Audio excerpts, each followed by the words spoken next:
caught it quick. Not like that thing where we had somebody just keep playing.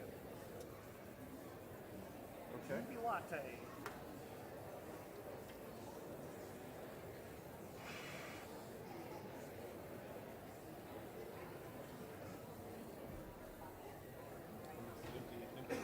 Empty bead watch. Yep. The other way. The other side.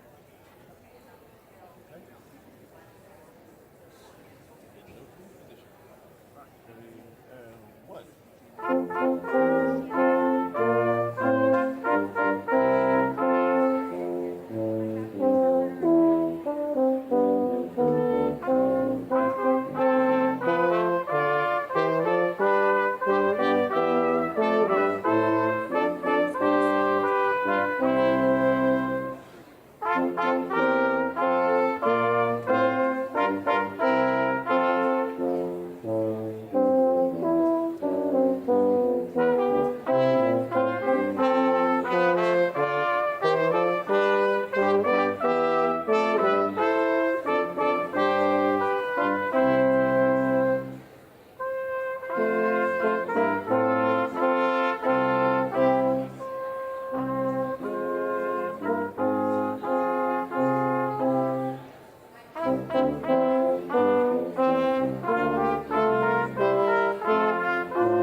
Let's skip the march and go straight down to the water.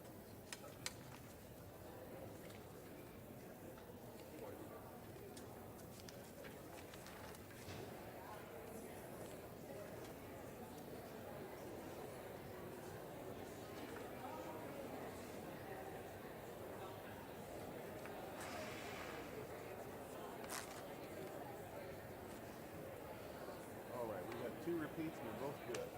Is that okay with Yeah, you? that's good. We'll observe the repeats, and I'll actually observe them this time.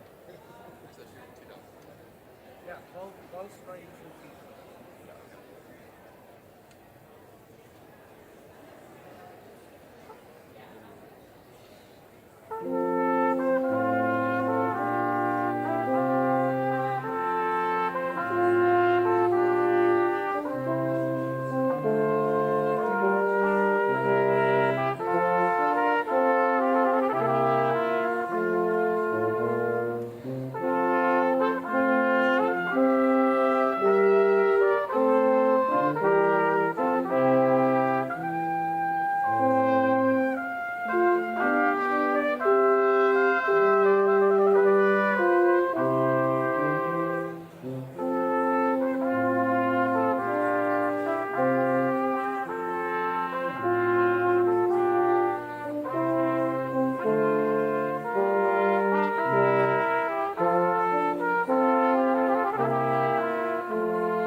this one we're going to play the page twice.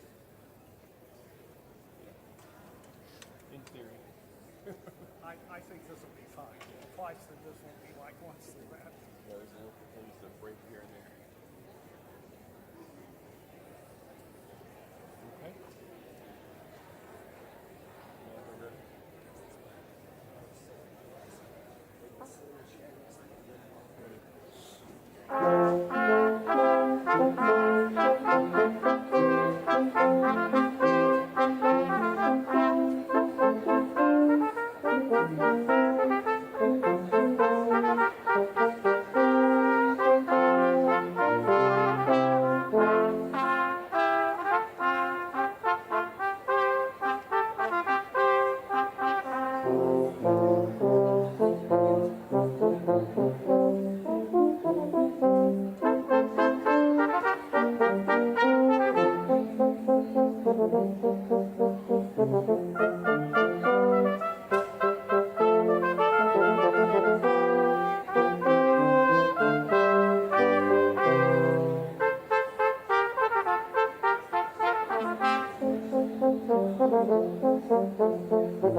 Hello, everyone.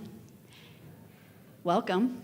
Not in my wildest dreams did I ever think I'd be standing on the stage of the Sheldon Theater, ever. OT's the headliner.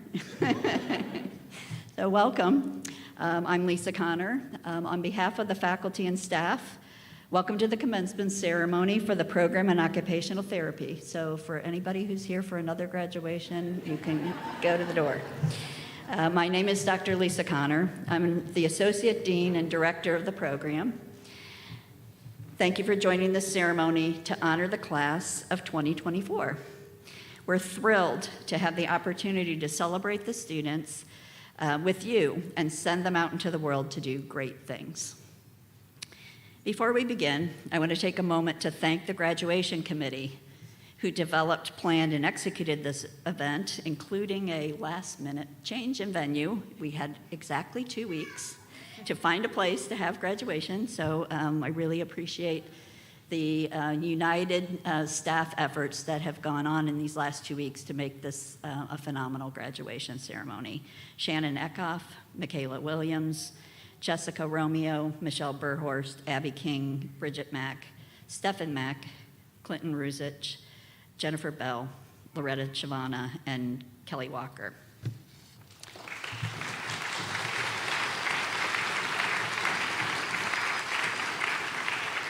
We truly appreciate the hard work and dedication to creating an experience with meaning for our graduating students. Graduates, it is my very special honor to welcome you and your families and friends to our ceremony today. You are the 106th graduating class of the program in occupational therapy at Washington University, and the 5th since I became director of the program. And several of those graduations were actually online, okay? And I know you all are familiar with that, the graduating students. It's just been a big challenge. It's been a great privilege to get to know your class and see your work over the years you've been with us. We're so thrilled to be able to celebrate your achievements as soon-to-be graduates of one of the top occupational therapy programs in the country. Note to anybody who uses the podium, don't lean on it, it's very wobbly. Okay. I speak for the faculty and staff when I say that we're all proud of your accomplishments and appreciate the experience to have grown with you. Your road to this moment has not been without its bumps. From med school protocols surrounding the COVID-19 virus to the recent protest events on the Danforth campus, you've been called upon multiple times to change and modify your plans in response to forces beyond your control. This need to adjust, adapt, and remain flexible is nothing new to OTs. Yeah, you guys can sit down. Sorry about that. You figured it out, that's great.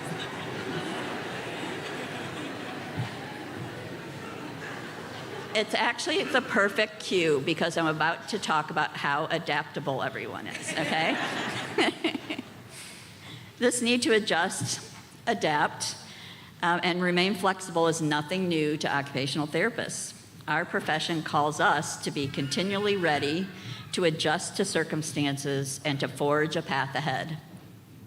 We've done so in the program during your time here, and you will be asked to do so to help your future clients, colleagues, and perhaps even students. They'll depend on you to lead them through uncertain times in their lives and help them adjust to new circumstances. One of my favorite quotes by William Arthur Ward comes to mind here. The pessimist complains about the wind. The optimist expects it to change. The realist adjusts the sails. To date, you've been trainees in this Sail Adjuster Club, but now you are upgraded as of today to full membership. Welcome. The membership is free, but you're not allowed to resign. Guaranteed lifetime membership is required. Before we honor our students, I'd like to take a moment to recognize 3 faculty members who've been the pillars of the program for decades and are retiring this year. Dr. Christine Berg, Dr. Monica Perlmutter, and Dr. Carolyn Baum.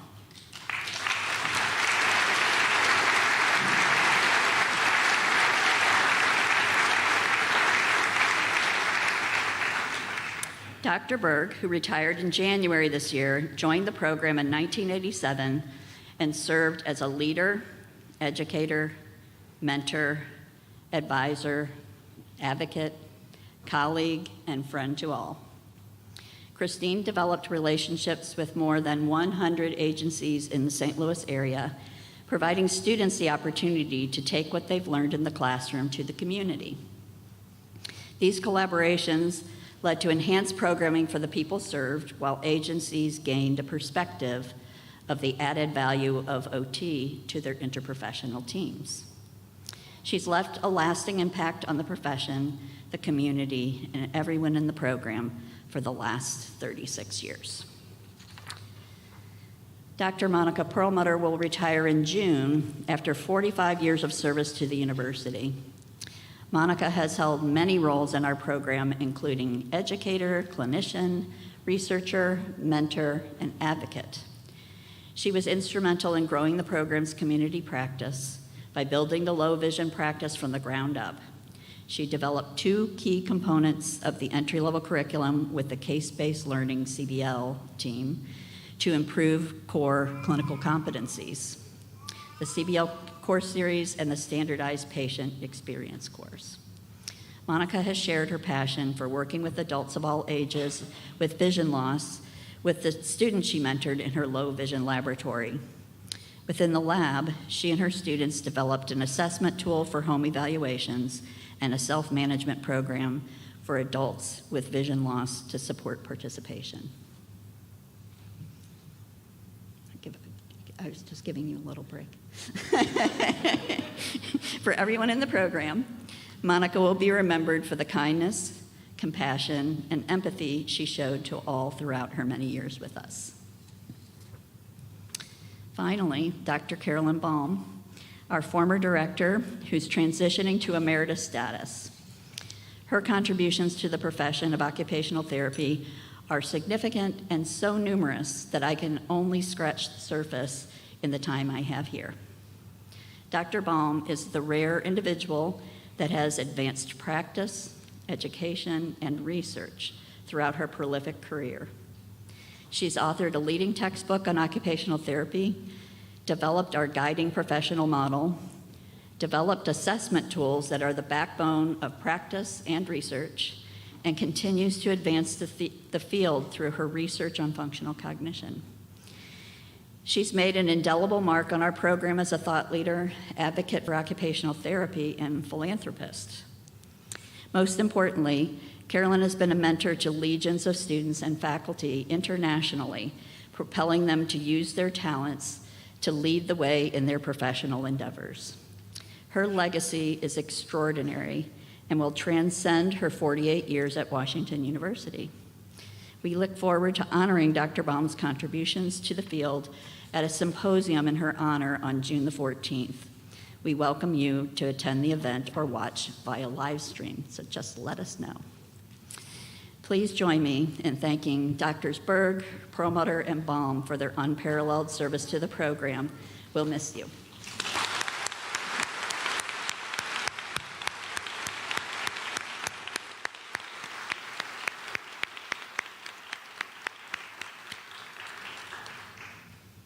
Now I'd like to introduce my colleague, Dr. Lennon Graho, our Director of the Division of Professional Education, to announce the student awards and scholarships. There's nowhere to put these extra pages.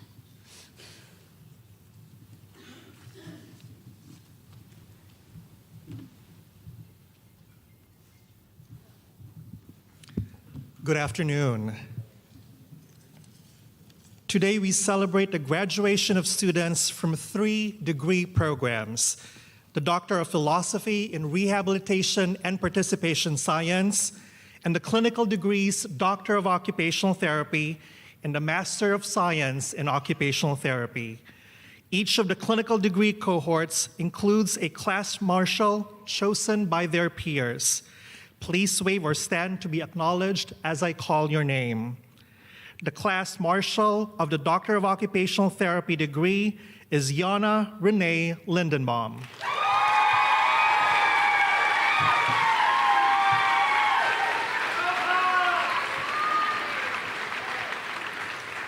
The class marshal of the Master of Science in Occupational Therapy degree is Kendall Johnson.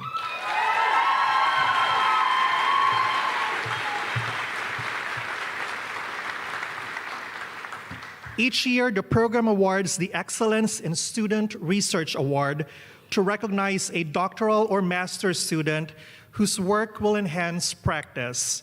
Faculty nominate the students and a panel of faculty rate their work. I'm happy to announce that this year, Sophia Claire Larson is recognized for her paper titled Constraint-Induced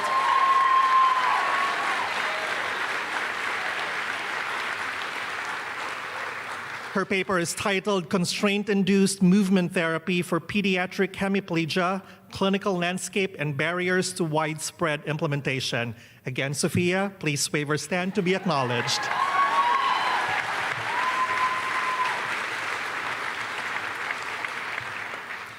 The program also awards scholarships that recognize students for outstanding performance and leadership. Many of the scholarships listed in your program were awarded to students upon admission into the program in occupational therapy.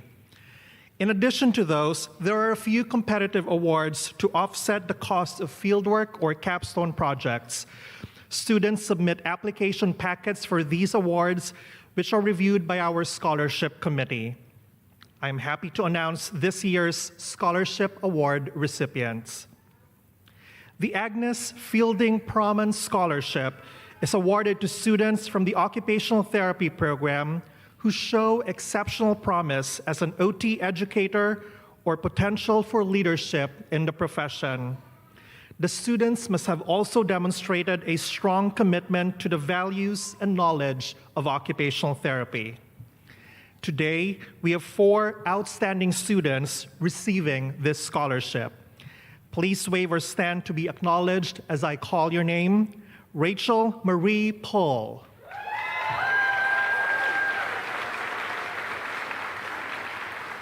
Hannah Catherine Tate.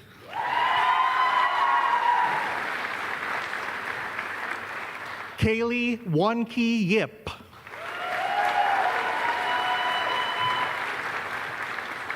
And Carly Briggs Yannock.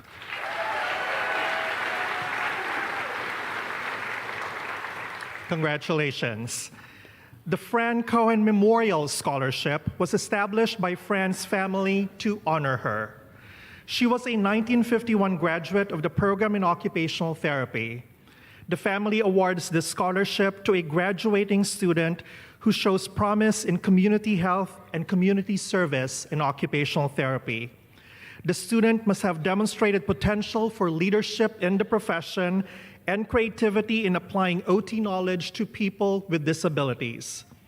Particularly important is that the student must have demonstrated a strong commitment to the values and knowledge of occupational therapy, just as Fran did.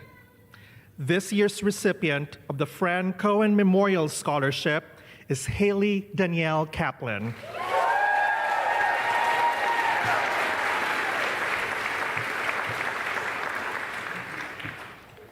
Next, the David B. Gray Scholarship was established in memory of former program faculty Dr. David Gray, who worked tirelessly to improve the lives of people with disabilities. This scholarship is awarded to students who wish to pursue and show promise in the area of assistive technology, addressing facilitators or barriers in the environment, and/or advocacy for people with disabilities. The recipient must further demonstrate creativity and commitment to working with people with disabilities through volunteer experiences, their OTD project, or other work opportunities. I am happy to announce this year's recipient of the David B. Gray Scholarship is Morgan Elise Wise.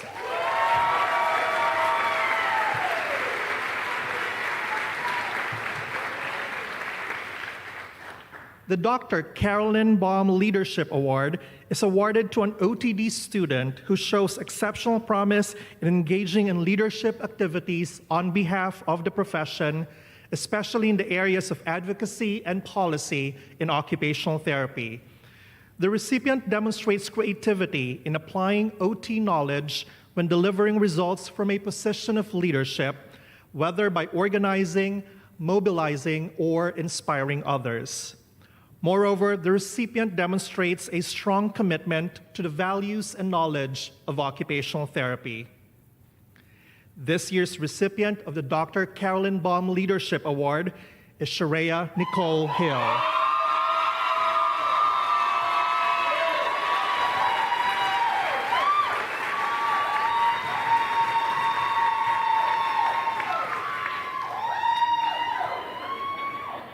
Finally, the Diana T. Derigo Scholarship was established just a few years ago by Diana's family and friends to honor her memory.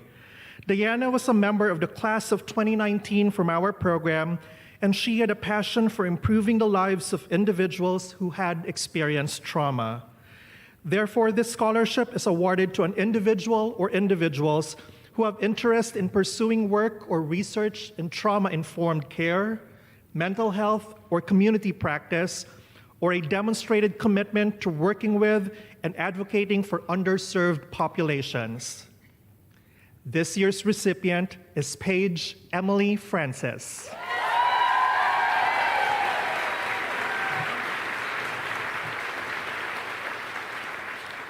Congratulations to all of our scholarship and award recipients.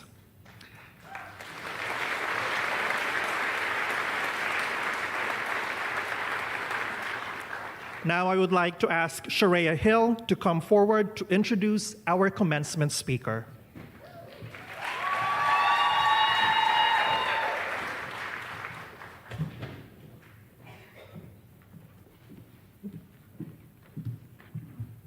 Good afternoon. Dr. Ian M. Rice earned his master's in occupational therapy from Washington University in 2002 and PhD from the University of Pittsburgh in 2010 in rehabilitation science and technology. Dr. Rice's research interests include the investigation of strategies to maximize occupational performance and quality of life in mobility device users through prevention and mitigation of secondary health complications.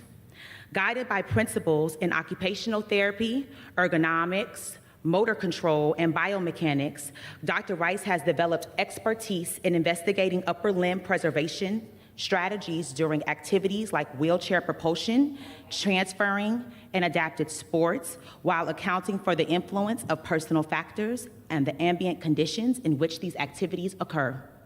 Dr. Rice has instructed both graduate and undergraduate level courses in biomechanics, assistive technology, adaptive physical education, psychosocial aspects of disability, and perceptions of disability through popular culture.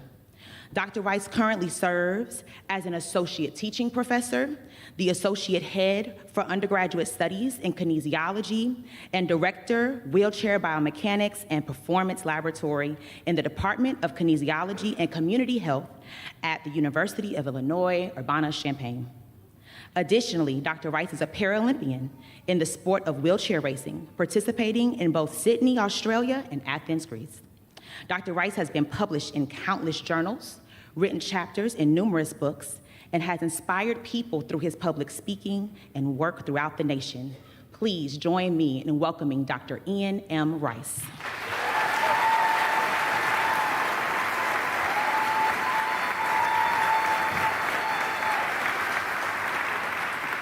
Test. Oh, it works. Excellent. Hello. It's an honor to be with you here today. And of course, I want to first congratulate the OT class of 24 on this truly amazing accomplishment. It's a privileged position to be in, and you absolutely have superpowers. Right? You are armed with superpowers and nothing but potential. But now the real adventure begins. Right? I too have shared in the adventure of OT from many viewpoints, and thought I might offer a few words of encouragement infused with perspectives from someone who utilizes the principles of OT non-traditionally to study biomechanical, engineering, and exercise physiology aspects of wheelchair-using populations. Although some distance from a clinical setting, the research topics I pursue and my approach are rooted in occupational therapy, meaningful activity, and my own life experiences as someone living with a disability who received OT early on, right? How impactful was that OT that I received? Well, I'm talking about it right now, 30 years later, right? My first exposure to OT was as a patient in 1993 after a college gymnastics injury. Again, as a student here in the 2000s, right? This was Sammy Sosa versus Mark McGuire. This was the Pope strolling through downtown Central West End. I was visited by some Secret Service folks that didn't like my angle on the street. Right, these were good times, right? I later pursued a PhD specializing in biomechanics after an optional research-based fieldwork experience with my OT advisor, mentor, and friend, Dr. David Gray. So now I find myself in an associate professor position at the University of Illinois, where I teach, I conduct research in health and kinesiology department. Right? In most, if not all of the settings that I've found myself in the past 10, 12 years, I'm the only OT in the room, right? Indeed, my path has not been traditional or linear, but like many of you, I've had strong opinions and beliefs about the ways that I wanted to make clinical and scientific contributions. And I think it's important to preserve those core beliefs right now, right, as you grow into your careers. Although the formal academic phase of OT has ended, the next you will experience accelerated learning like never before, but with much higher stakes, right? So this is a scared straight speech, I think. Right? It's not classroom learning, but it's intense and challenging. What I'm trying to say is remember this passion right now, and specifically what attracted you to this point as you proceed, right? Let that guide you. As a 19-year-old OT patient, and I use the word patient intentionally, I was a mess, right? I was not a client, I was an inpatient. And I was immediately touched by occupational therapy. And I wasn't sure that, I'm entirely sure that I didn't recognize it at the time, but the power of therapy when delivered in a way that has salience and meaning to a person, well, it did in that exact moment for me. Right? I recognize and experience also the despair and stagnation that occurs when those things are absent, right? Especially after a new catastrophic injury. For example, within days after my injury, I was exposed to the fact by my OT, who was a WashU OT grad, that University of Illinois, the very same place that I acquired my spinal cord injury as a gymnast, had a world-class wheelchair athletics program. I had no idea. I had not a clue, right? That was nutrition for my soul, right? I was able to witness the beauty of wheelchair racing early on. And even though I was nowhere near ready to accept living with a disability or even considering the possibility that I could live happily with a disability, that moment planted a seed that was incredibly impactful.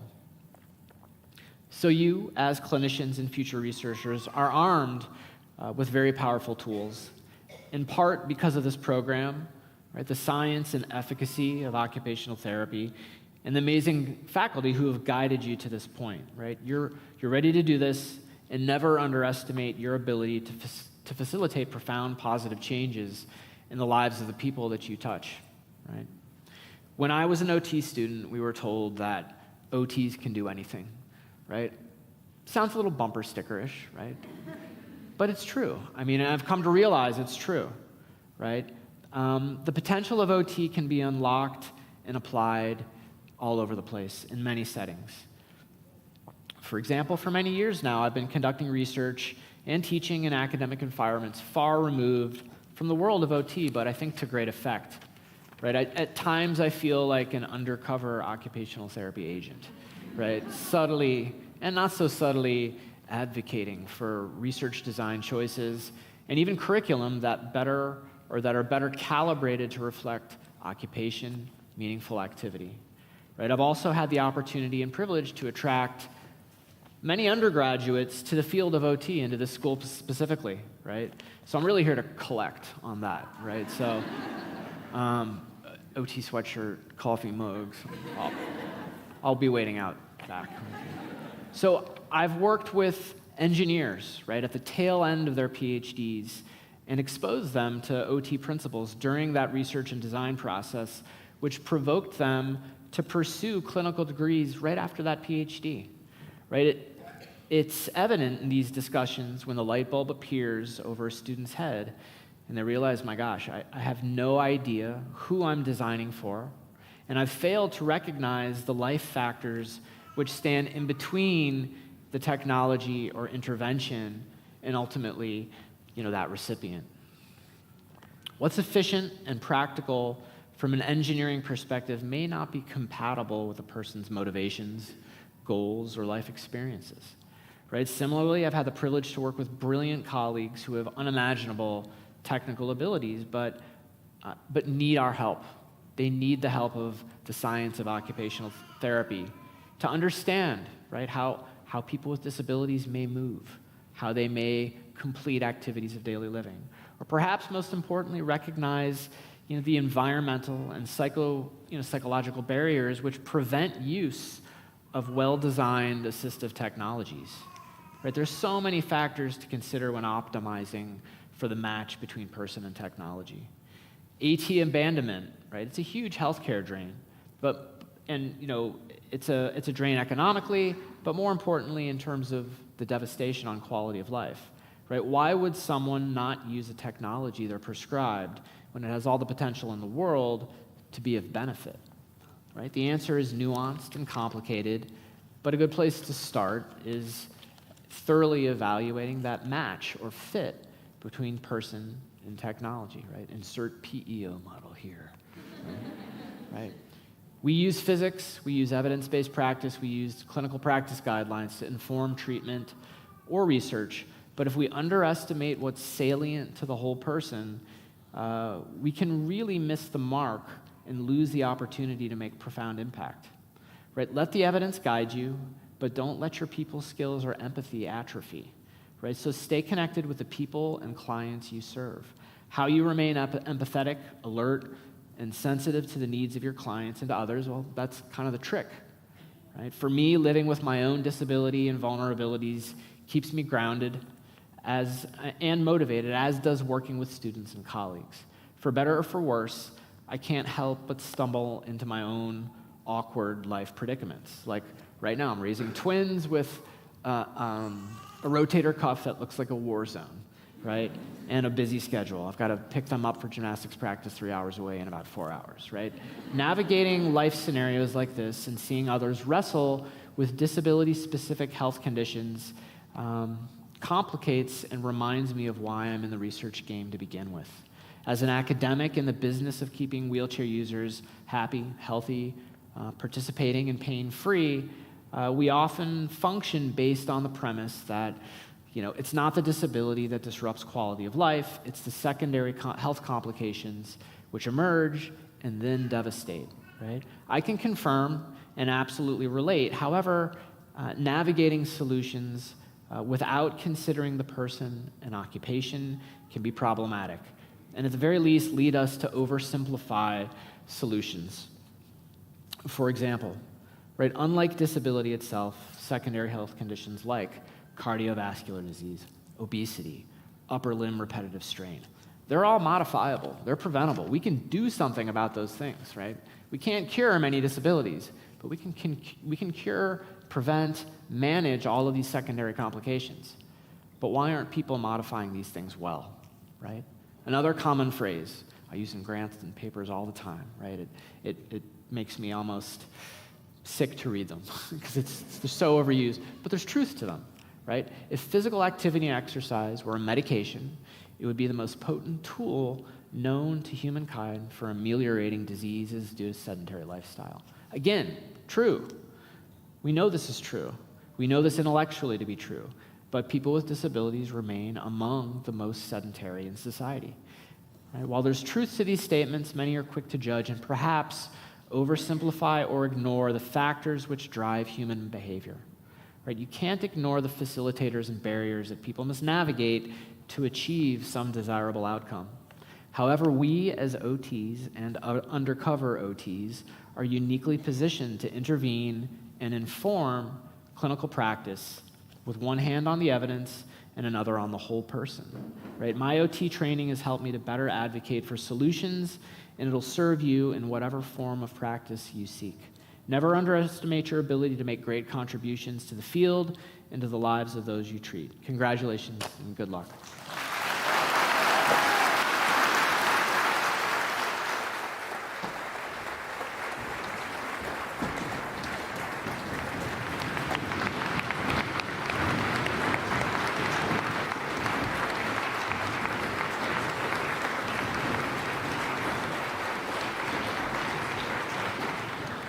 Thank you, Ian. Now I would like to call in Emily Reed Woods Anderson to come forward to introduce our faculty speaker.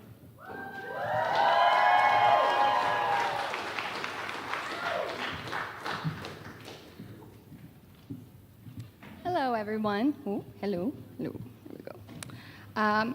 So this is, I promised Dr. Tominski that I wouldn't make her cry, but maybe I'll cry. It is with the greatest honor that I present to you today Dr. Quinn Tominski, a distinguished faculty member and practitioner who has dedicated her career and likely almost every breathing moment to teaching and improving the lives of people struggling with mental health challenges, as well as improving occupational participation for underserved and marginalized populations. To say Dr. Tyminski is an accomplished OT would be the understatement of the century. We would probably be here for the next hour if I were to list everything off, but she would not like that. She has pushed the boundaries of occupational therapy in the field of community mental health and has been instrumental in shaping the minds of future OTs and how we approach our roles in all areas of practice. Dr. Tyminski, an alumni from our very own WashU Occupational Therapy program, teaches several outstanding classes in our program and leads an innovative lab and outpatient clinic known as the Community Independence Occupational Therapy Clinic, where students work with clients to provide meaningful and engaging OT services for people experiencing homelessness and transitioning to independent living. Whether you are a student, client, peer, or colleague, Dr. Tyminski has a genuine way of making you feel seen and heard. What sets Dr. Tyminski apart is her unwavering belief in the potential of every individual she encounters and goes beyond the labels and diagnoses when she talks with anyone.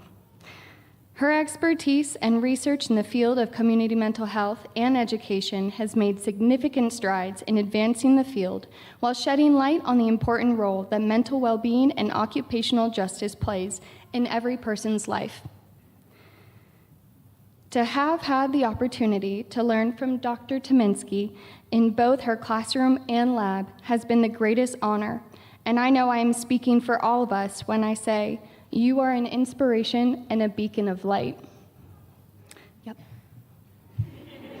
Thank you for all that you have done for us as a teacher and mentor. We are better for it, our community is better for it, and our world is better for it, truly. And on that gushy note, I am thrilled to present to you our faculty speaker as chosen by the graduates here in front of you today, Dr. Quinn Tyminski.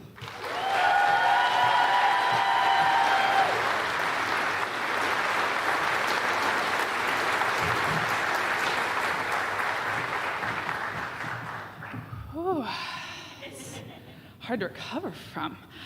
Okay, congratulations. We made it here, 2024 class. Whew. All right, so bear with me. I took some fun with this speech today. Okay, so in thinking about what great wisdom I wanted to impart upon you all today, I've sort of been reflecting on my career until this point. 12 years from, well, if we'd been in Cram Chapel, sitting exactly where you are, but almost sitting exactly where you are, right? Sweating under all the velvet, worrying about your hair, yeah. To standing here, still sweating under all the velvet, still worried about my hair. Look, okay, still worried about that. But when I think about the journey from that side of the podium to this one, I sort of am struck by this enormous pleasure that I am having to give this commencement speak to the 6th class that I've had the pleasure of teaching. And I think about the transformations that have occurred in me from that spot to this spot. And when I think about those, they sort of appear in front of me in these really distinct stages, right? Like, I think there were periods where I struggled, and whether that was to be connecting with my clients or to find a path forward as a therapist. There were also moments where I had to learn to honestly care for myself in the face of enormous workloads or secondary trauma from my clients. Numerous occasions of redefining myself and my career and recommitting to this field of occupational therapy that I love. I guess you could say I was on my own version of the OT Eras tour. So today, like one of my beloved non-OT idols, Taylor Swift, I am going to take you on your OT Eras tour. What will likely be the first decade of both your career and what was mine. This journey you are about to embark upon. So for my true Swifties out there, bear with me, I've taken some liberties here. And for those of you who are not Swifties, I will do my best to educate you about the wonder that is Taylor Swift, as well as make this as relatable as possible. So, your first era will undoubtedly be fearless. A romantic, sparkly teenage dream of your future career. In your fearless era, you will bring with you the wonder of being a new practitioner, the energy to go the extra mile, the deep and passionate love for this profession, and a million aspirations and possibilities for the future. Our profession needs dreamers from the fearless era. This is when we push boundaries. This is when we make lasting change and take leaps that scare the heck out of you. Taylor says, fearless is having fears and jumping anyway. So many of us have been there ourselves. If it were not for our new fearless practitioners, many of our emerging practice areas wouldn't exist. But this era will not last forever. Like Taylor, we will grow up, we will have our hearts broken by clients, by systems, by structures of healthcare, and maybe even a little bit by this own profession. And it's in these moments that we should look to our mentors and our friends and our colleagues for inspiration and support in ensuring that we find a path through our pain and emerge with renewed vigor for occupational therapy and those that we serve. Or at least we should take some advice from Taylor, who says, I got smarter, I got harder in the nick of time, and enter your reputation era. And it may seem strange for me to talk about a reputation era in a graduation speech when most of us think of Taylor's reputation era as being defined by anger and revenge. But instead, I challenge you to think of your reputation era as rebirth. Instead, it's marked by grit, determination, and strength. And I want to talk about this era because your entire career will not be shiny and wistful. But rather, there will be moments of darkness, though I'm hoping a lot less snakes. And it's how we choose to act in these moments that define us and dictate our future careers. When we are knocked down, we can take a page from Taylor's book and not act out of hurt or frustration, and certainly not quit something we love because of a setback. Instead, my hope for you is that you take a moment, you dig deep, and you find your voice. And you emerge, your armor may be tougher, you may have a few more thorns, you may be more cautious, but your dedication to this field, this profession you chose, your drive to make lasting change in your clients' lives, it remains undeterred. And as Taylor once said, if you're lucky enough to find something that you love and you have a shot at being good at it, don't stop, don't put it down. So let's talk about love. Whether it occurs simultaneously to your reputation era, immediately following it, or as a completely separate journey, there will come a moment where you have to prioritize yourself. You've heard all of your faculty talk about the importance of self-care, and whether you listened to us and started doing that while you were in OT school, or that was something you decided to kick down the road and do later, you will have to make that a priority, and you will enter your lover era. The lover era is not about your partner, your family, your friends, your community, your clients, or your colleagues, but it is about you. When you get sick of running as fast as you can, you must invest in yourself. And I hope that you take a chance to go on a journey of self-love, to determine your strengths, celebrate every single success, no matter how big or how small, and address your needs. If it doesn't bring you joy, say thanks and move on. Prioritizing your mental health over anyone else's is the definition of self-care. We get so busy caring for everyone else that we forget that we are our most precious resource in furthering this profession, and we must be preserved. Invest in you because you can't spell awesome without me. Well, we are approaching the end of my guided tour through the eras of my first decade of my career and likely yours. And as you travel through these different eras, defined by your various emotions, transformations, and growths, they're all part of your self-titled debut album.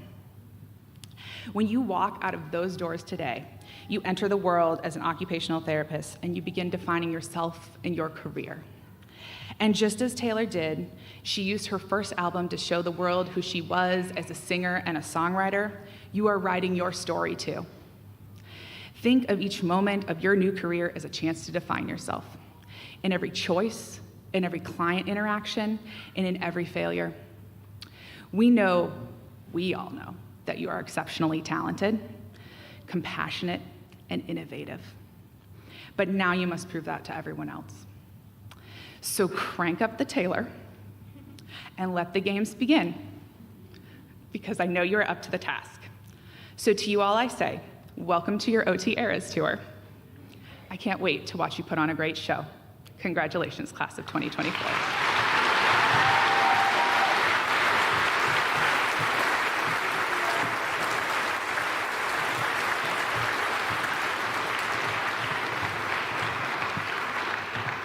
Thank you, Quinn. Indeed, let the games begin. In my role, I get the privilege of supporting all of our students throughout their educational journey. It is my honor today to introduce this year's student speakers who have been selected to speak by their classmates. First, I'd like to introduce Audrey Ann Kellerman. Audrey graduated from Youngstown State University in Youngstown, Ohio, with a Bachelor of Applied Science in Exercise Science in 2017, and she graduated from our program with a Master of Science in Occupational Therapy in 2019. Today, she is graduating with both a Master of Science in Clinical Investigation and a Doctor of Philosophy in Rehabilitation and Participation Science. During her time at WashU OT, Audrey was part of the Participation, Environment, and Performance Laboratory under the mentorship of Dr. Susie Stark. She has studied falls and complex daily tasks as markers of early Alzheimer's disease, culminating in her dissertation, Exploring Complex Daily Tasks in Preclinical Alzheimer's Disease. This year, she received the Poletsky Award from the Knight Alzheimer's Disease Research Center in recognition of her promising career and early contributions to the field of dementia and aging. Next, she's off to begin a postdoctoral fellowship at the University of Colorado Anschutz Medical Center, where she will study implementation of rehabilitation intervention for older adults. Please join me in welcoming our 2024 Doctor of Philosophy student speaker, Audrey Ann Kellerman.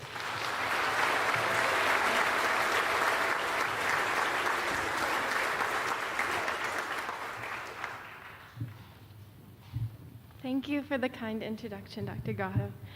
Good afternoon, and congratulations to all MSOT, OTD, and PhD graduates. As Dr. Gaho said, I am representing the Rehabilitation and Participation, or RAPS, PhD program. This program trains us to become researchers and develop evidence so we as OTs can provide the most effective care for our clients. I am technically the only RAPS graduate this year, so I'm speaker by default, but nonetheless, I'm incredibly honored to be here and speak with you all today. And I'm joined by a recent RAPS graduate, Dr. Eun-Young Kang, who's here celebrating officially her milestone with us. And I've been lucky to meet some of the rest of you through assisting in your courses, but as Dr. Gaho said, I received my MSOT here a few years ago, so I know well how much work you've all put in to be here today. You should be incredibly proud. When I thought about what I could say here, like many of us OTs, my mind naturally wandered to my most meaningful occupations. One of mine is being in nature. My feelings about nature are eloquently captured by a woman named Audrey Peterman. She said, "The level of comfort and peace that I experience in parks flows like a stream throughout my life, so that no matter where I am or what I am experiencing, there is a core of me that cannot be disturbed. It keeps in me balance all the time." I love this quote, not only because it resonates with me, or because the person who said it is also named Audrey, but because she recognized one of her most meaningful occupations and the great power and impact this has on all aspects of her life. Audrey realized this deep connection to nature on a trip to national parks. Also on this trip, she observed very few people of color like herself among park staff and visitors. She immediately began working to promote inclusion in national parks, starting with small actions. Now, after 3 decades, her passion, work, and activism have spearheaded many inclusion and accessibility efforts in national parks, making progress toward all people being able to participate and reap the rewards of nature occupations. To me, many parallels can be drawn from Audrey's story, so I'll highlight 2. First, your OT education. You may have chosen this profession because it's a holistic role in healthcare to promote function, health, and well-being to all people across the lifespan. What could be more meaningful than that? In your MSOT and OTD training, you have had many small steps of group work, assignments, role-playing, which have laid a very strong foundation. You are prepared to start fieldwork and serve others in your careers. In PhD training, there have been many small steps of statistics, manuscripts, and lots of revisions, all bringing us closer to a career, furthering the evidence of OT and supporting our profession. Small steps while keeping your meaningful career goal central to the process leads to incredible outcomes. And second, I urge you to apply Audrey's story to those that you serve. As OTs, we find the right occupations to focus on by listening to our clients, giving them space to tell or show us what's important to them, to find their equivalent of the peace and balance that Audrey finds in nature. Then we can creatively craft our OT practice to promote function and health, knowing that the process and outcome are far greater when meaningful occupations are central. But just as Audrey observed a problem, there are many barriers to facilitating meaningful participation. There are constraints in practice settings and reimbursement policies. Physical environments are not designed for all people. Systems don't work for all groups. Inequities in many areas of healthcare. I believe, as Audrey has done, taking small steps and keeping the importance of meaningful and accessible participation in focus not only allows us to best serve our clients and communities and make change, but also strengthens and furthers the profession. I am confident that you all have a solid foundation to do this and make meaningful impacts on your clients, communities, and OT as a whole. I wish you all success and fulfillment as OTs. Congratulations again, and thank you.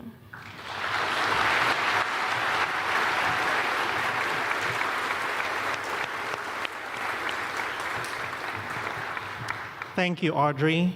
Next, it is my privilege to introduce Sharia Nicole Hill, who was chosen this year as the class speaker from the Doctor of Occupational Therapy class.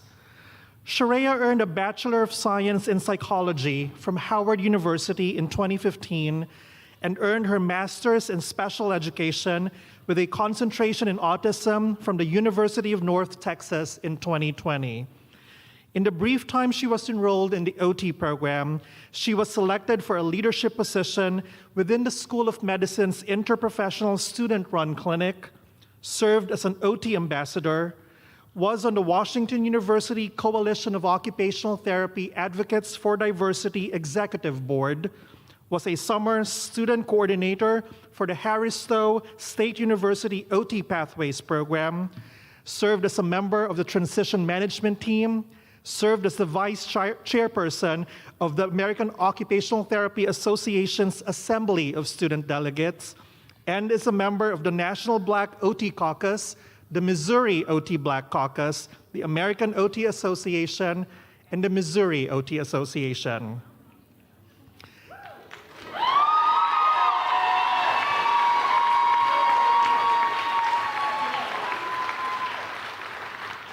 Recently, she was also selected as a 2024-2025 Neurologic OT Fellow at the Institute for Rehabilitation Research, Tier Memorial Hermann, back home in Houston, Texas.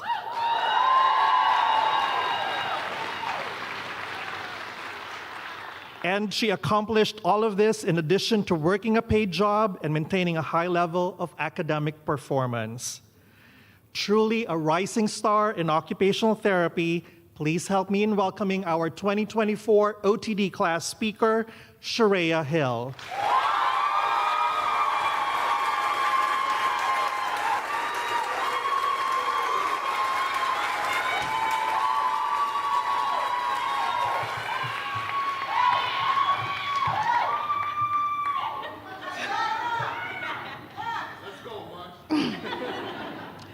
Thank you, Dr. Graho. And good afternoon, everyone. Respected faculty, staff, distinguished guests, and esteemed colleagues, I am deeply honored to stand before you today. First, giving honor to God, for it is by His grace that I have made it thus far. I would also like to acknowledge my parents, my brother, family, and friends for traveling near and far to take part in this momentous occasion. I love y'all.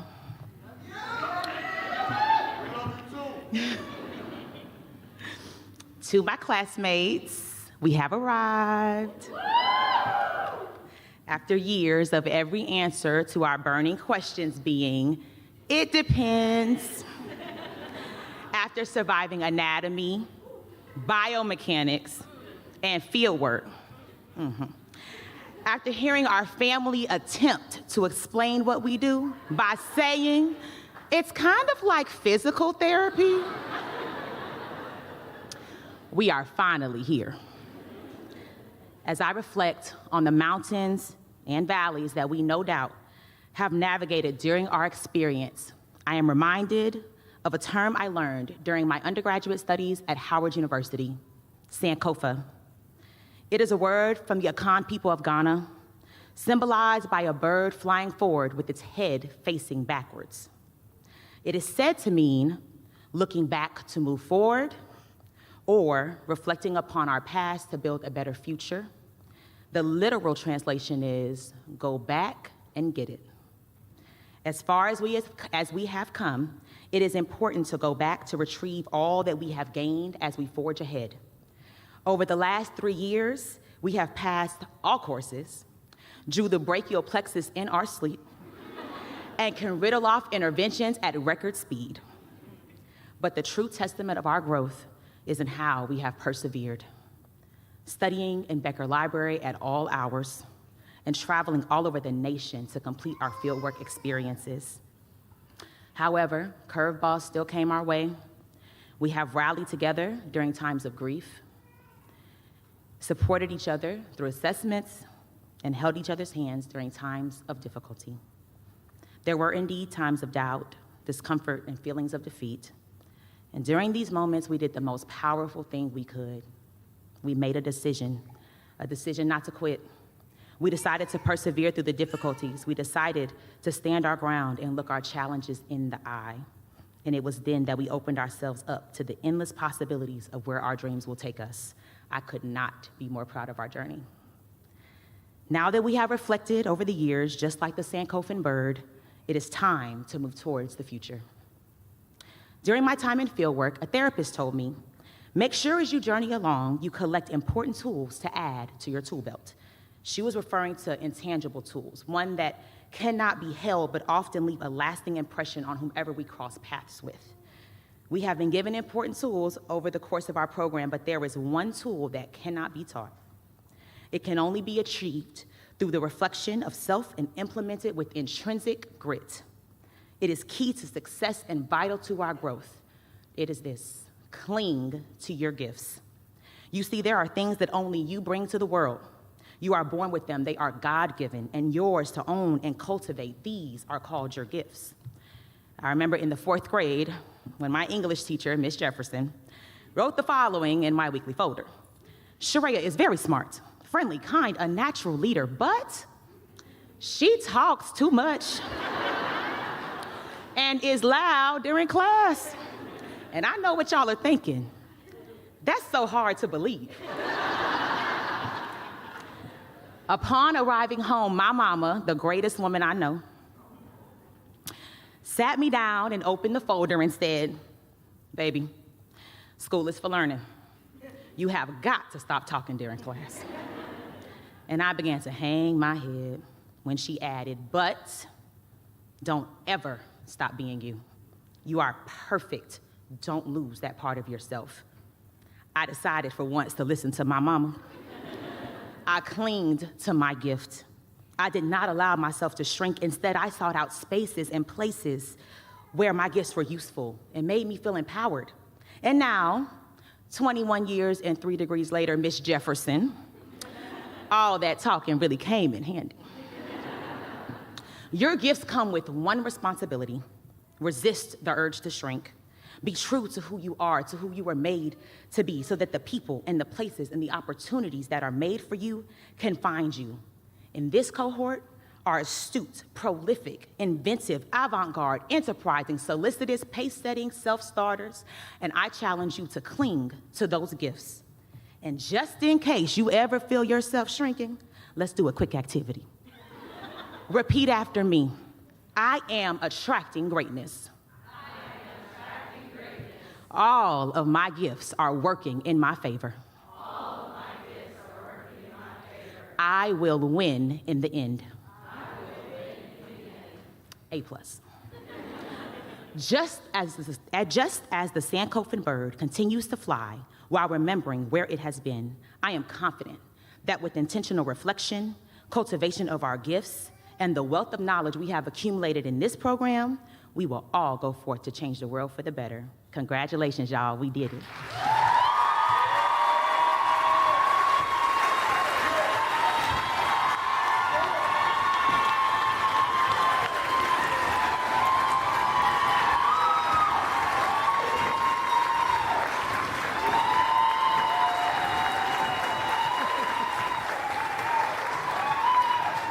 Thank you, Sharia.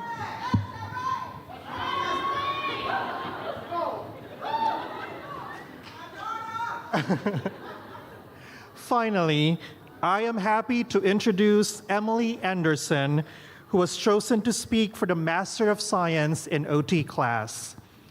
Emily earned a Bachelor of Arts in Environmental Studies from the University of California, Santa Cruz in 2012. Prior to joining the program in OT, she worked with young adults with autism, building independent living skills and mental health support. In 2019, Emily started a women in business group, as well as young entrepreneurs group, while working for the Chamber of Commerce in Mammoth Lakes, California, to provide mentorship, community building, and networking opportunities for women and young adults looking to expand their professional skill sets. During her time in the program, Emily participated in the Community Independence Occupational Therapy Clinic under the mentorship of Dr. Quinn Tyminski, where she learned to provide mental health clinical services for minoritized populations experiencing homelessness in the St. Louis area. Emily is also a proud mama of a 2-year-old, which has led her to explore maternal mental health and how parents can be better supported through life transitions and occupational balance. We are proud to count Emily as one of our own and can't wait to see what she does next in her career. I am very proud as a faculty advisor. Please join me in welcoming Emily Anderson as your MSOT class speaker.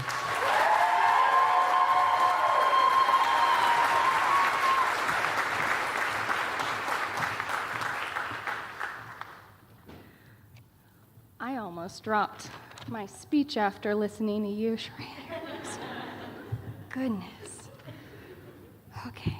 Well, first of all, good afternoon again, everyone. I want to first acknowledge and thank all of our very proud family and friends that are here today who have supported us on our journey to becoming occupational therapists. Also, special shout out to all the babies in the room who are missing their nap time. We hear you, you let it go. My 2-year-old's back there, hey babe. Feel free to walk out if you have to. But let it flow, we're here, we understand. Also, to our faculty and staff, who you all have cringed through every OT elevator speech that we found a way to babble through. So thank you for not laughing, or at least not in front of us.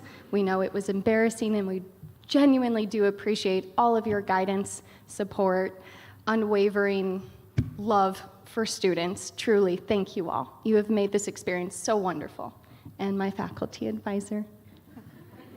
Thank you. So, okay. Today, we are not just celebrating the completion of a rigorous program at WashU. We are celebrating the beginning of a lifelong commitment to service, empathy, and healing. In the field of occupational therapy, we are entrusted with a profound responsibility to empower individuals to live life to its fullest despite the challenges that they may face. Whether it's helping a young kiddo with developmental disabilities learn essential life skills, assisting a person in reclaiming their independence after a stroke or a traumatic accident, or supporting a veteran in reintegrating into civilian life, our role is pivotal. As we sit here, slightly sweaty but looking amazing, decked out in our regalia, I can't help but think back on the countless hours that we've spent together in class, attempting to master the art of palpation, or trying not to trip over one another while practicing transfers. But beyond these clinical skills and academic knowledge, we have acquired what truly sets us apart is our ability to see beyond the diagnosis and challenges, to recognize the person behind the condition.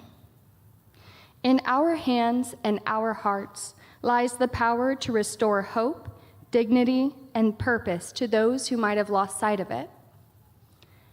As we step into the world as occupational therapists, let us never forget the privilege it is to be invited into someone's life during their most vulnerable moments.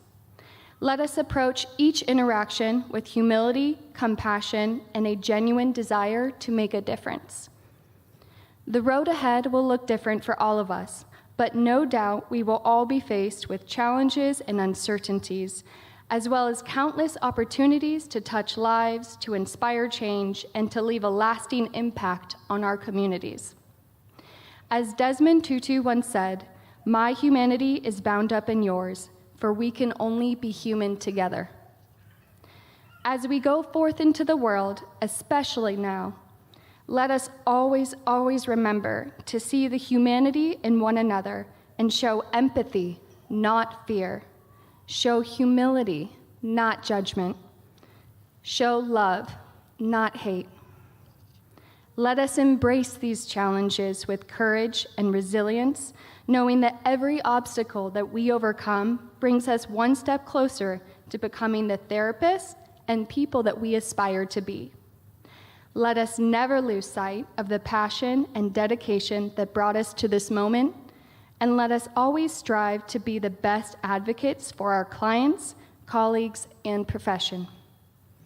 Congratulations, my fellow graduates. May your future be filled with laughter, learning, and plenty of opportunities to use the obscure piece of equipment that you never thought you'd actually need. And never, ever forget to lead with your heart. I love you all. Thank you.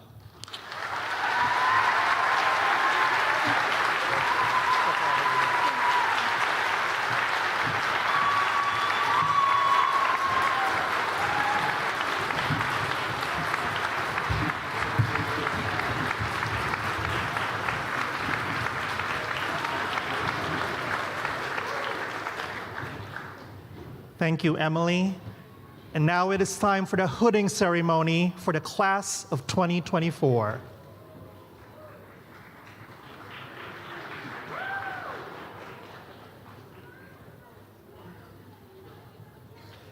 We will now recognize those who have completed the academic requirements for the degree Doctor of Philosophy in Rehabilitation and Participation Science. I will read the students' names, and their PhD advisor will hood them.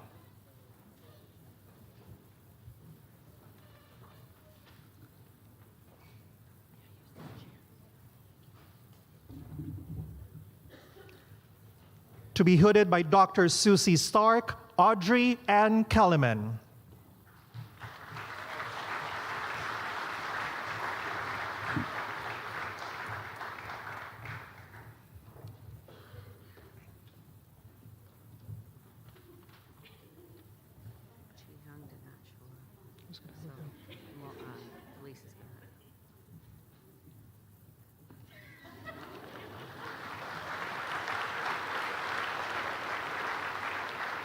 To be hooded by Dr. Erin Foster, Eun-Young Kang.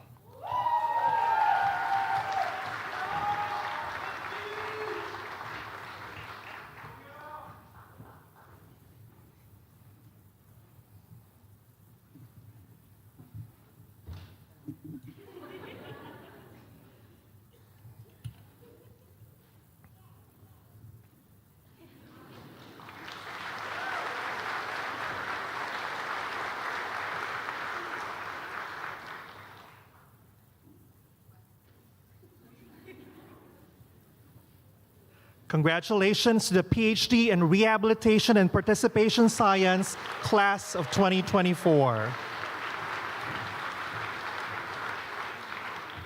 We will now recognize those who have completed the academic requirements for the degree Doctor of Occupational Therapy. I will again read the students' names, and their doctoral advisor will hood them.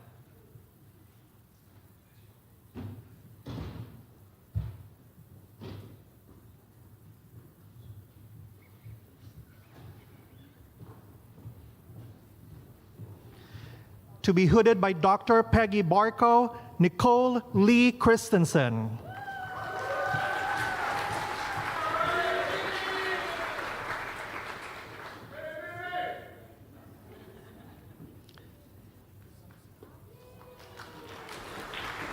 Vanessa Ann Petronic.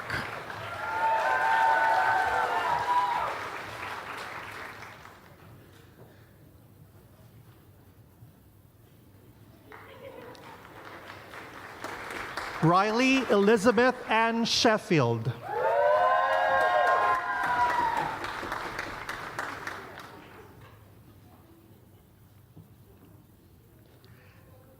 Megan Lee Wallace.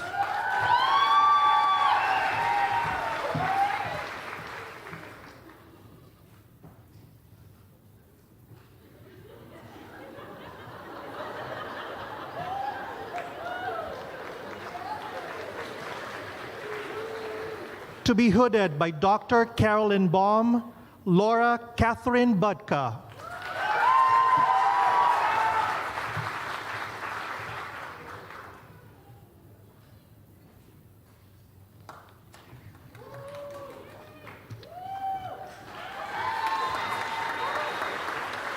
Xin Yi Wang.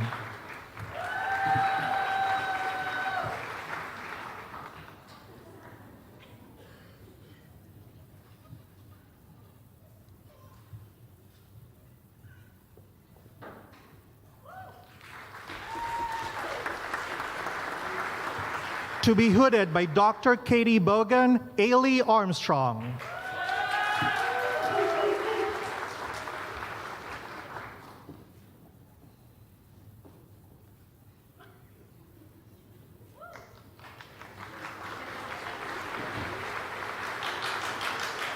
Bailey K. Blykamp.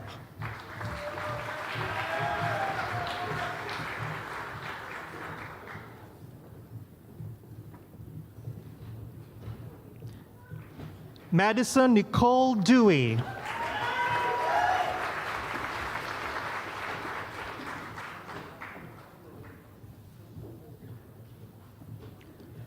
Rachel N. Normand.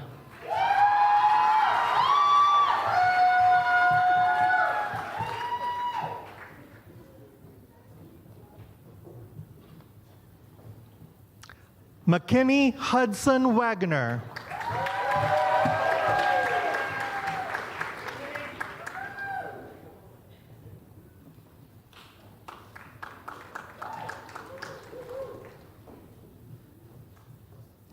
To be hooded by Dr. Lisa Connor, Lauren Chauma Nabuo Owowo.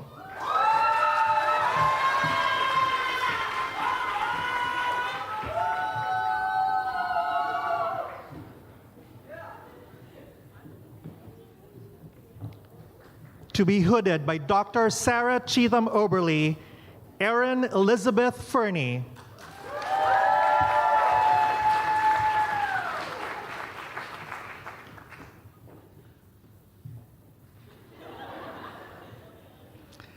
Catherine Nicole Keenholz.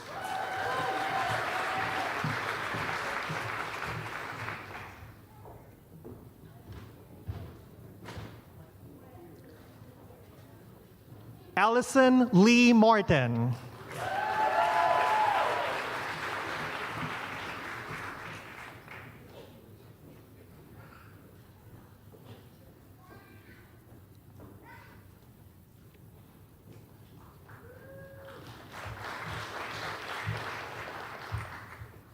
To be hooded by Dr. Lisa Connor, Grace Mary Hurley.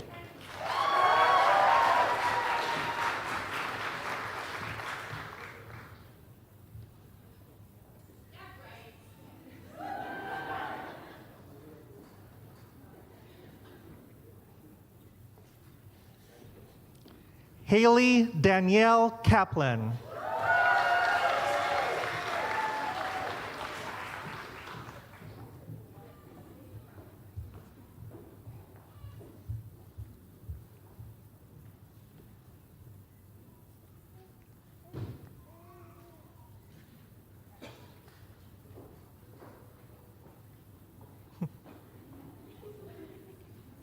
Camilla May Kish.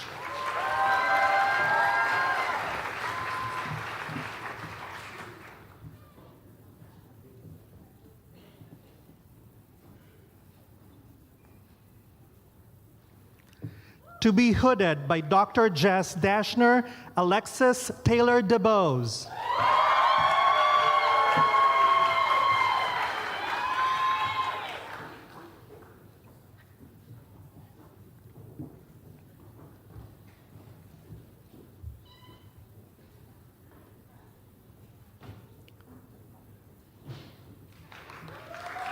Sharia Nicole Hill.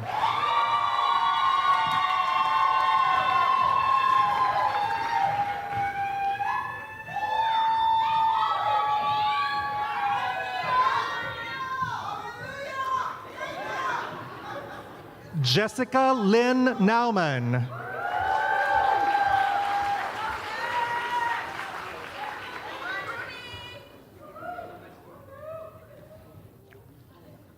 Sophia Elise Ricciardi.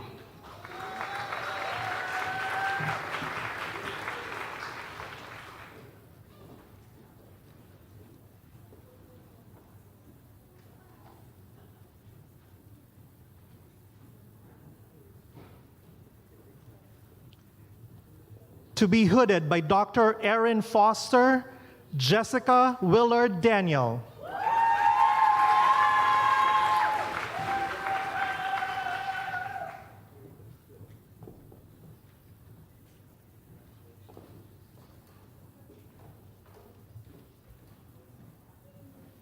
Emily Ann Kubica.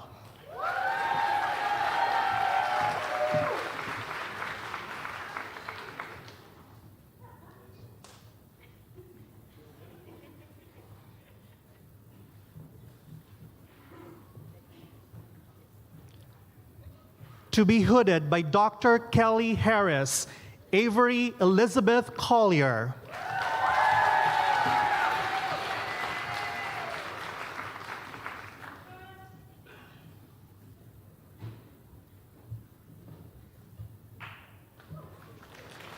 To be hooded by Dr. Kathy Kniepman, Madison Page Guerra.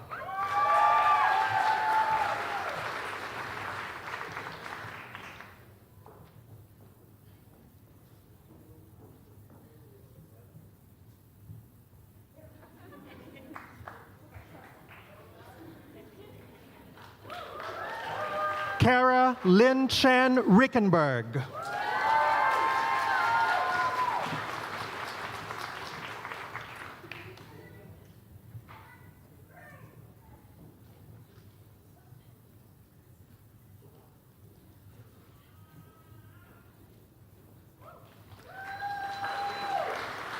To be hooded by Dr. Wanda Mahoney, Paige Emily Francis.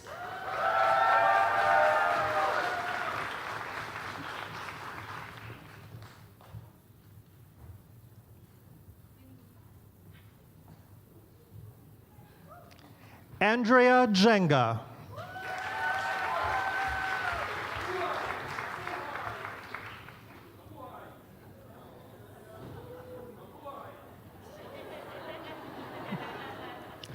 Rachel Marie Paul.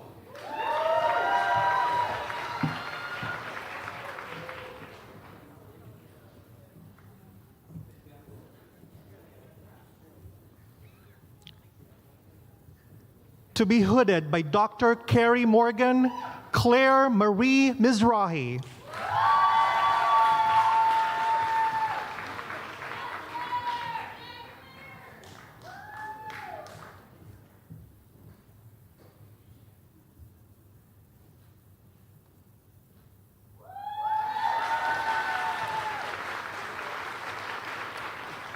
Caitlin Christine Thornton.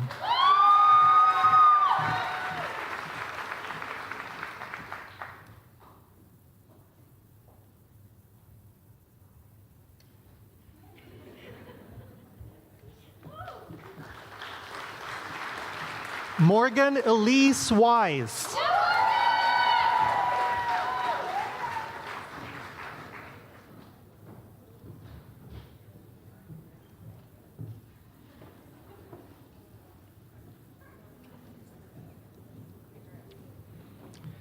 To be hooded by Dr. Ben Phillip, Elizabeth Danielle Woolen.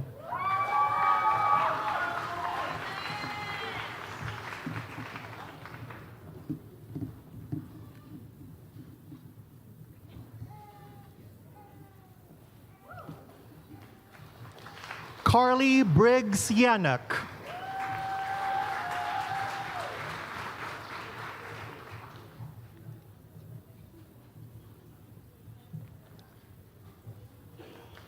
To be hooded by Dr. Susie Stark, Noah James Martin.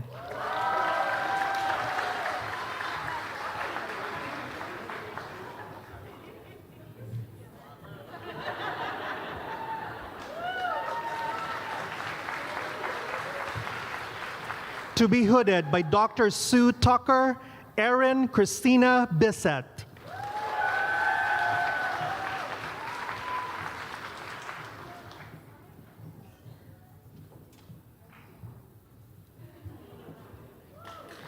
To be hooded by Dr. Quinn Tominski, Julia Ashley Guild.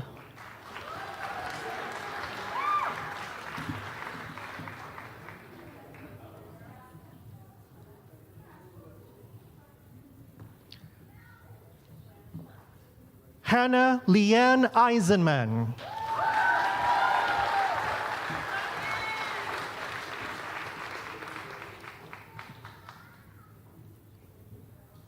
Maya Grace Purdy.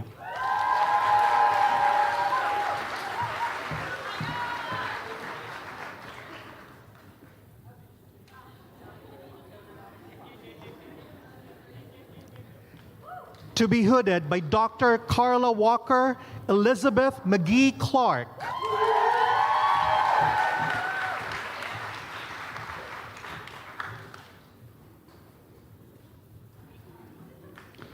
Renata Maria Franzoni.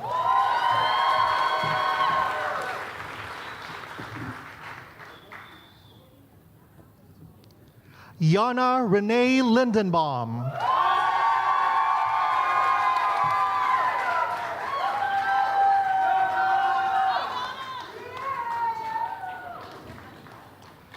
Hannah Catherine Tate.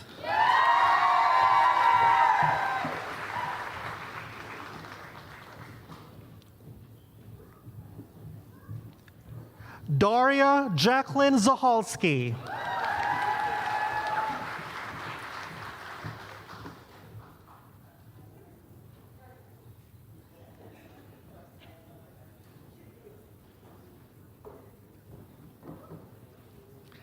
To be hooded by Dr. Marit Watson, Erin Nicole Chubb.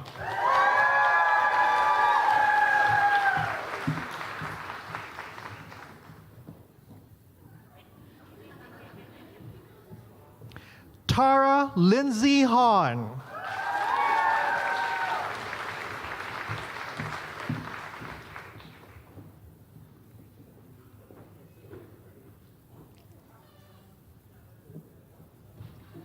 Emily Lynn Moran.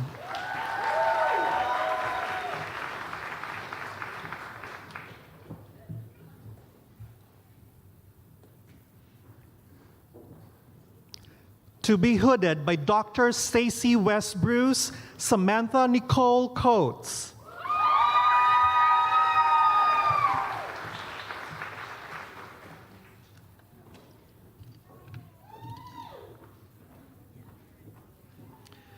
Maren Lise Jorgensen.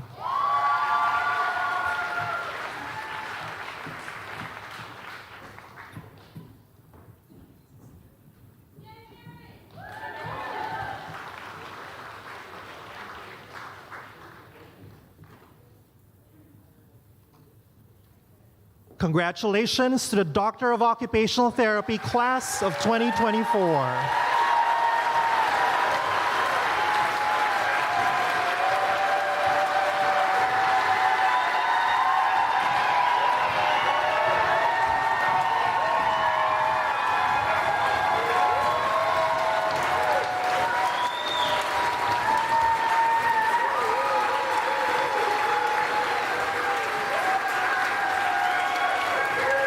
We will now recognize those who have completed the academic requirements for the degree Master of Science in Occupational Therapy. Once again, I will read the students' names, and this year, Dr. Marit Watson was chosen by the students to hood them.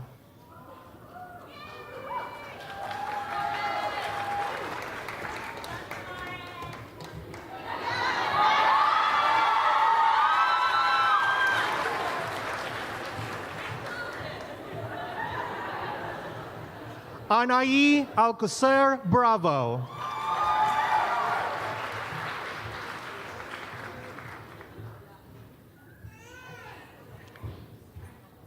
Emily Reed Woods Anderson.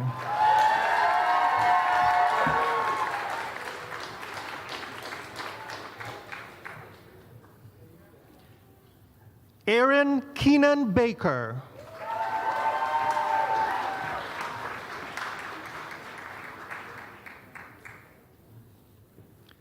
Emily Rose Barrett.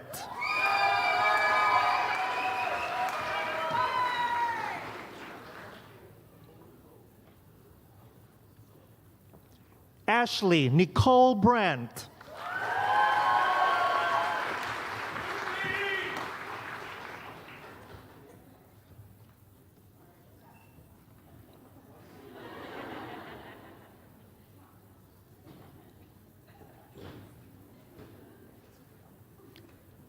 Madison Elizabeth Calder.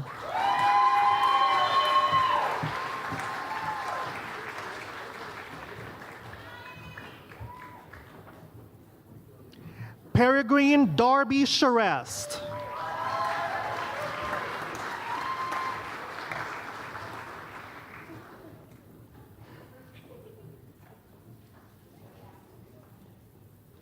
Olivia Mae Dixon.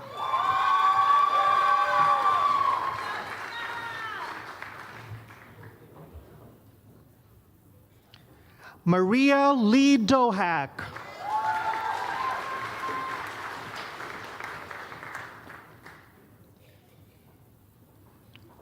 Courtney Brooke Esker.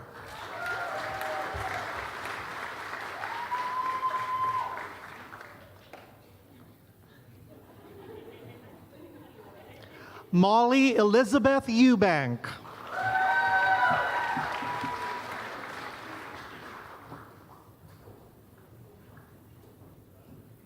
Holly Marie Ford.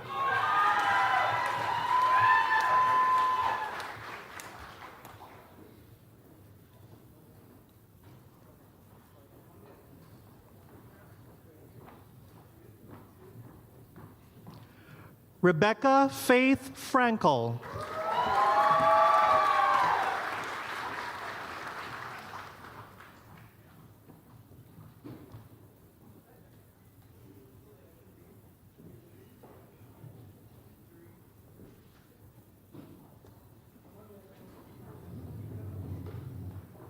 Sydney Maxine Gatewood.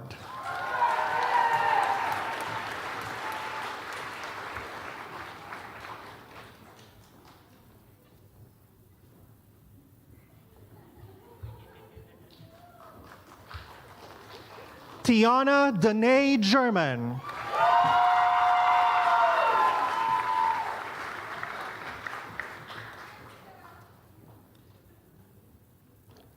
Jessie Marguerite Griffith.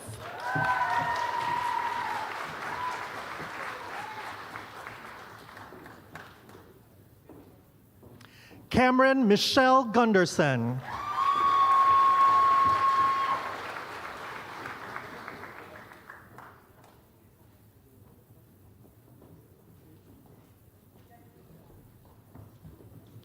Kendall Johnson.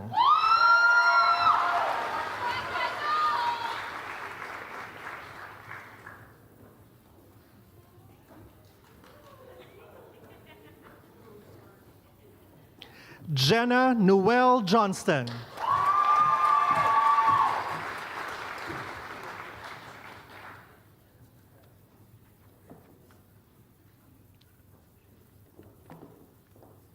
Anna K. Carner.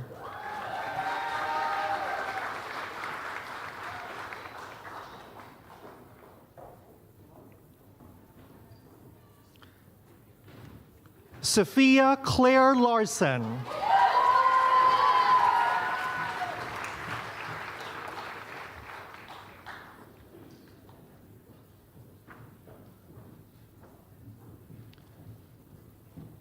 Rebecca Page Linneman.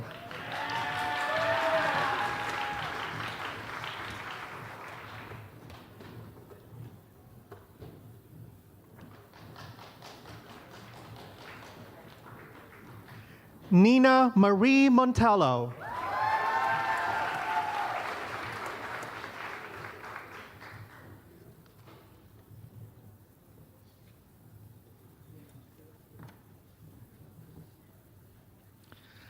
Karina Nelson.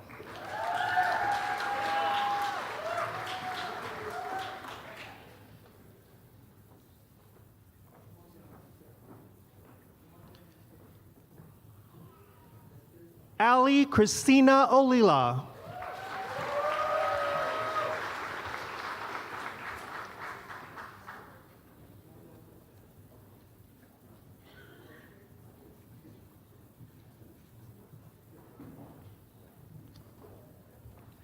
Amy Jewel Osterbon.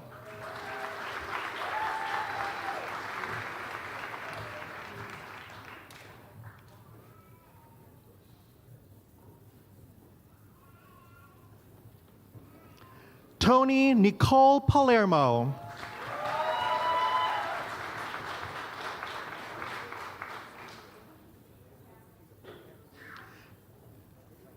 Mira Maria Pereira.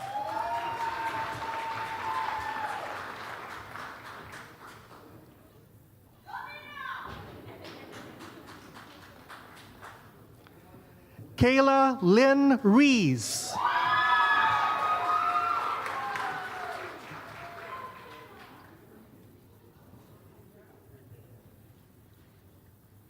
Janet Reesert.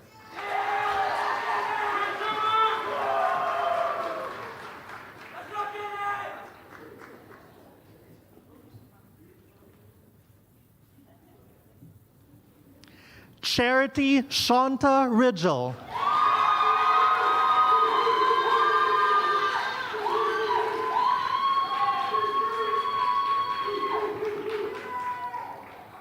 Kennedy Ann Ruiz.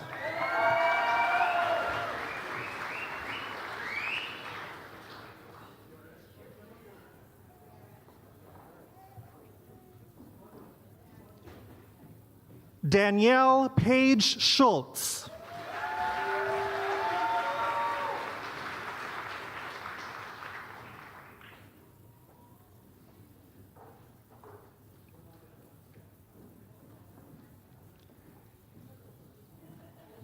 Erica Maria Schultz.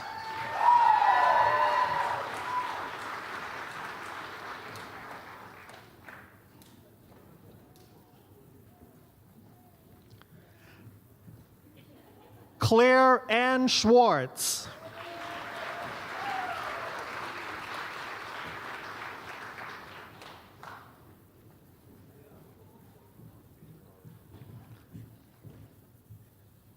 Kevin O'Brien Sidney.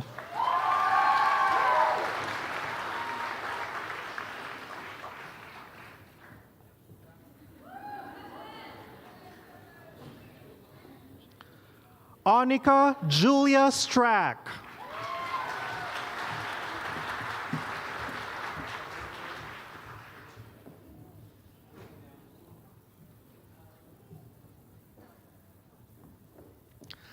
Laurel Catherine Stugart.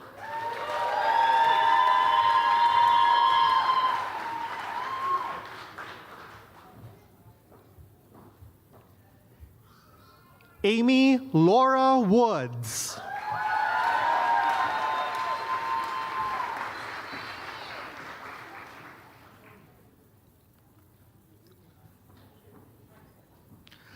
Konyarak Yanawuth.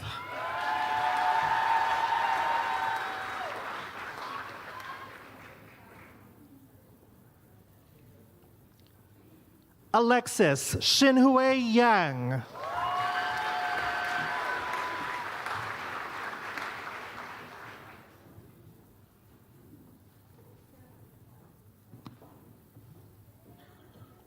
Kaylee Wonki Yip.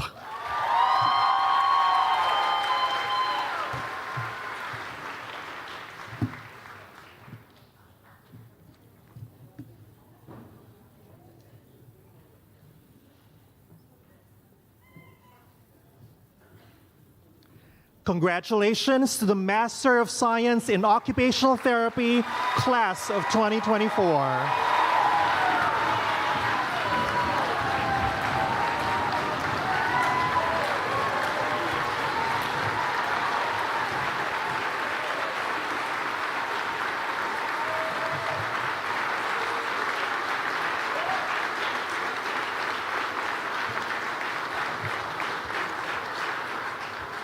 And congratulations to all our graduates.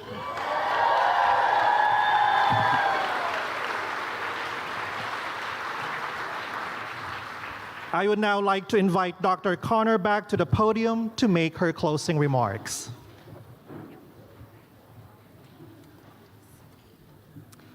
Graduates, you're being called to a profession that needs you now more than ever. People of occupational performance challenges due to chronic disease, disability, poverty, climate chaos, violence, and aging. Your service is vital to humanity's success and well-being. You'll serve individuals and their families by working with and enabling people to do what they need and want to do. You will help communities be more inclusive and accessible to people with a wide variety of abilities by identifying obstacles and working to create environments that support occupation.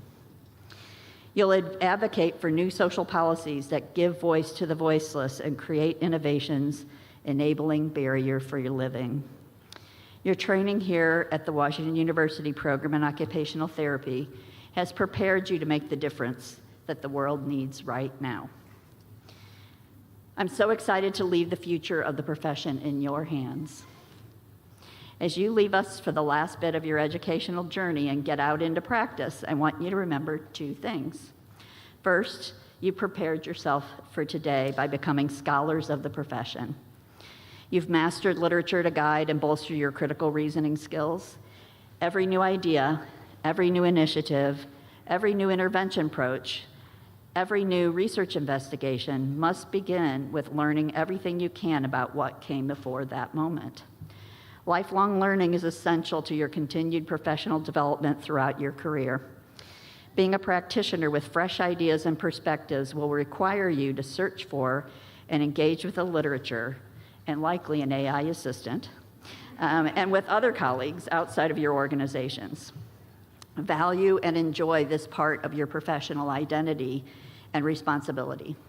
Share the results of your knowledge quest freely with others. Second, and most importantly, do not forget that your clients are people with individual occupational performance goals and needs. Take the time to get to know them as whole people, understand their occupational histories and profiles. Understand what they value to generate outcomes that are meaningful to them. I'd like to leave you with a poem that has special meaning to me. Apologies to the faculty who've heard this many times now.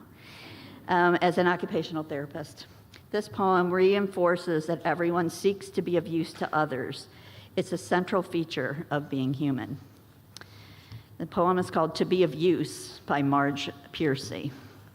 The people I love the best jump into the work head first without dallying in the shallows and swim off with sure strokes almost out of sight. They seem to become natives of that element, the black, sleek heads of seals bouncing like half-submerged balls.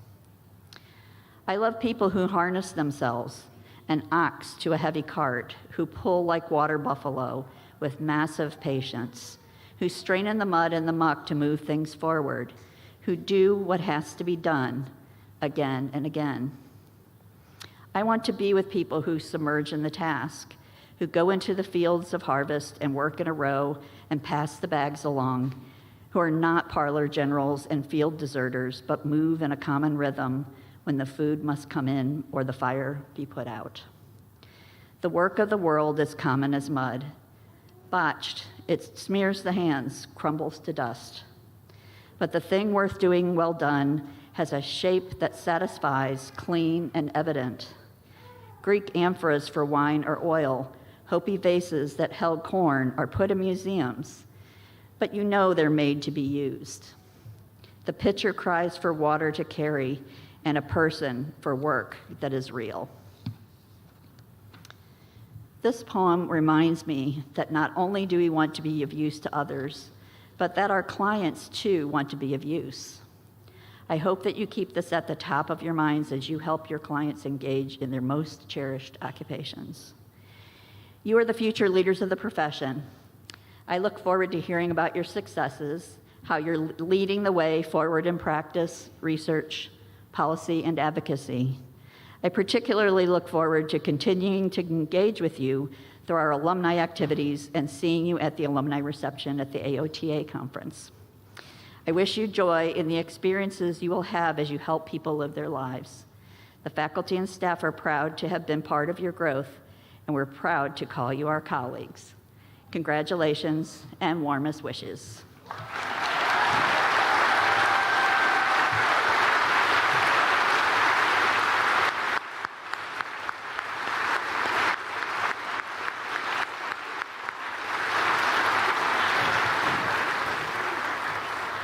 We are going to adjourn to a reception.